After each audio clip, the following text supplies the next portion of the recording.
नमस्कार, मैं खुशी मिश्रा और आप देख रहे हैं खरी कसौटी। ऑस्ट्रेलिया दौरे के आखिरी दिन प्रधानमंत्री नरेंद्र मोदी का एक अलग ही अंदाज देखने को मिला। मेलबर्न क्रिकेट ग्राउंड यानी एमसीजी में उन्होंने क्रिकेट के दिग्गजों से मुलाकात की, ऑटोग्राफ दिए और भारत ऑस्ट्रेलिया के खेल संबंधों को नई दिशा देने वाला बड़ा ऐलान भी किया। दोनों देशों ने मिलकर Bharat Australia sports collaboration road map launch किया, जिसका मकसद खेलों के क्षेत्र में साझेदारी को और मजबूत बनाना है। आइए देखिए पूरे रिपोर्ट। प्रधानमंत्री नरेंद्र मोदी अपने ऑस्ट्रेलिया दौरे के अंतिम दिन मेलबर्न क्रिकेट ग्राउंड पहुंचे। इस दौरान उनका अलग ही अंदाज देखने को मिला। पीएम मोदी ने ऑस्ट्रेलिया की पूर्व महिला क्रिकेट कप्तान लीसा स्थालेकर को ऑटोग्राफ दिया, महान स्पिनर शेन वॉन स्टैंड का दौरा किया और पूर्व विश्व कप विजेता कप्तान स्टीव वॉ के साथ तस्वीर भी खिंचवाई। एमसीजी में मौजूद लोगों ने प्रधानमंत्री नरेंद्र मोदी का गर्मजोशी से स्वागत किया। यह दौरा केवल क्रिकेट तक सीमित नहीं रहा, बल्कि भारत और ऑस्ट्रेलिया के खेल संबंधों को नई ऊंचाइयां देने वाला भी साबित हुआ। इस दौरान प्रधानमंत्री नरेंद्र मोदी और ऑस्ट्रेलिया के प्रधानमंत्री एंथनी अल्बानीज ने Bharat Australia sports collaboration road map launch किया। इस पहल का उद्देश्य खेल प्रशिक्षण, क्षमता निर्माण, खेल विज्ञान, तकनीक, खेल उद्योग और निवेश जैसे क्षेत्रों में दोनों देशों के बीच सहयोग को मजबूत करना है।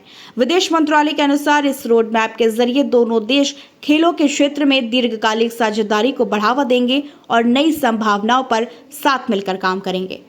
एमसीजी में अपने संबोधन के दौरान प्रधानमंत्री नरेंद्र मोदी ने कहा, जब भी मुझे मेरे मित्र प्रधानमंत्री एंथनी अल्बानीज से मिलने का अवसर मिला है, क्रिकेट हमारे बीच स्वाभाविक रूप से जुड़ाव का माध्यम बना है।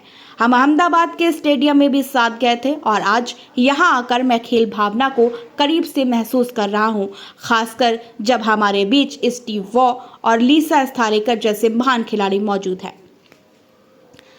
स्पोर्ट्स रोड मैप की घोषणा के साथ ही दोनों नेताओं ने एक और बड़ा ऐलान किया। ऑस्ट्रेलिया के बिग बैश लीग यानी बीबीएल के 2026-27 सीजन का उद्घाटन मुकाबला इस साल दिसंबर में चेन्नई के एमए चिदम्बरम स्टेडियम में खेला जाएगा। मेलबर्न रेनेगेड्स और पर्थ स्कॉचर्स के बीच होने वाला यह मुकाबला भारत में किसी विदेशी क्रिकेट लीग का पहला आधिकारिक मैच होगा। यह आयोजन दिसंबर में पूरे भारत में आयोजित होने वाला जी-डे नमस्ते उत्सव का प्रमुख आकर्षण भी रहेगा। विदेश मंत्रालय के मुताबिक इस रोड मैप के तहत खेल प्रशिक्षण, क्षमता निर्माण, खेल विज्ञान एवं तकनीक, खेल उद्योग और निवेश के क्षेत्रों में साझेदारी को बढ़ावा दिया जाएगा। इसके अलावा Bharat Australia youth sports festival का भी आयोजन किया जाएगा, जिससे दोनों देशों के युवा खिलाड़ियों को एक दूसरे से सीखने और प्रतिस्पर्धा करने का अवसर मिलेगा। प्रधानमंत्री नरेंद्र मोदी ने अपने संबोधन में कहा, खेल लोगों को जोड़ने का सबसे प्रभावी माध्यम है। यह रोड मैप दोनों देशों को क्रिकेट के अलावा अन्य खेलों में भी अपनी साझेदारी मजबूत करने का अवसर देगा। प्रधानमंत्री नरेंद्र मोदी ने अपने संबोधन में कहा, खेल लोगों को जोड़ने का सबसे प्रभावी माध्यम है। यह रोड मैप दोनों देशों को क्रिकेट के अलावा अन्य खेल में भी अपनी साझेदारी मजबूत करने का अवसर देगा।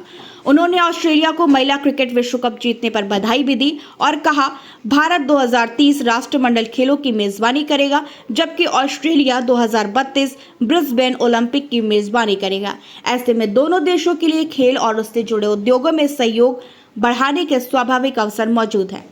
ऑस्ट्रेलिया के प्रधानमंत्री एंथनी अल्बानीज ने भी इस पहल को दोनों देशों के रिश्तों के लिए अहम बताया। उन्होंने कहा, ऑस्ट्रेलिया और भारत खेलों के प्रति अपने प्रेम और जुनून से जुड़े हुए हैं। यह स्पोर्ट्स रोड मैप क्षमता निर्माण, तकनीक और शोध जैसे व्यवहारिक क्षेत्रों पर केंद्रित होगा, जिससे हमारे द्विपक्षीय संबंध और मजबूत होंगे। उन्होंने आगे कहा, मैं भारत के साथ खेलों में सहयोग बढ़ाने को लेकर उत्साहित हूँ। इससे न केवल खेलों को बढ़ावा मिलेगा, बल्कि व्यापार, पर्यटन और निवेश के नए अवसर भी पैदा होंगे। मेलबर्न क्रिकेट ग्राउंड से शुरू हुई ये नई पहल सिर्फ क्रिकेट तक सीमित नहीं है, बल्कि खेल, तकनीक, निवेश और युवा खिलाड़ियों के विकास तक फैली हुई है। ऐसे समय में जब भारत 2030 राष्ट्रमंडल खेलों और ऑस्ट्रेलिया 2032 ब्रिस्बेन ओलंपिक की तैयारी कर रहा है, दोनों देशों का यह स्पोर्ट्स रोड मैप आने वाले वर्षों में खेल सहयोग को नई दिशा देने वाला कदम माना जा रहा है।